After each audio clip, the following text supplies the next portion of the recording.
Pag-ampo alang sa kaayuhan gikan sa pandemya.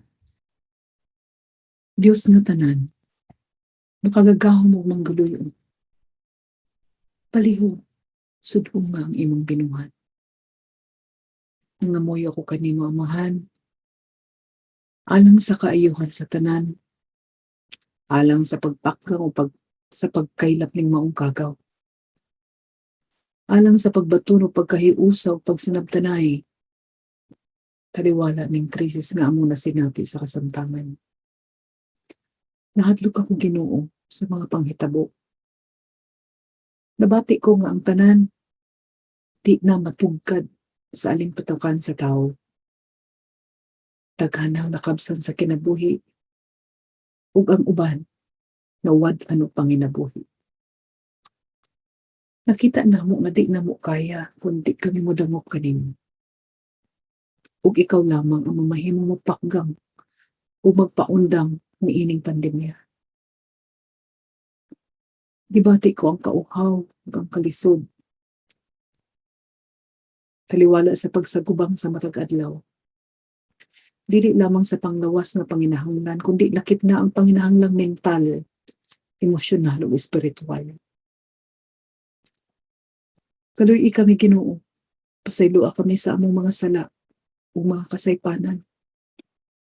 Lig-una kami karong panahon na. Hinaot lugwayan pa nimo ang among mga kinabuhi. Tabangit kami.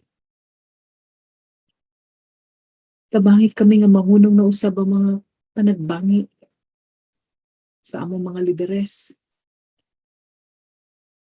ug sa uban pa. Hatagi kami og kalinaw sa tanang higayon nga magtubod gikan sa among kasing-kasing ug huna-huna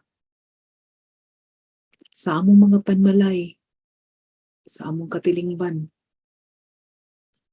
ug sa kinatibuk-an dinhi sa kalibutan. Ikaw ra ang among dalampanan, Ginoo. Ikaw ra usab ang nagbaton og gahom nga labaw sa tanan. Kaluliit kami. Dungga kami.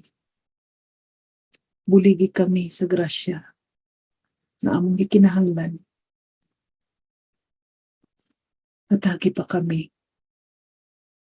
Ug taas-taas pang kinabuhi nga magpadayon kami sa paghalad sa matag adlaw sa among kinabuhi nga nakanin.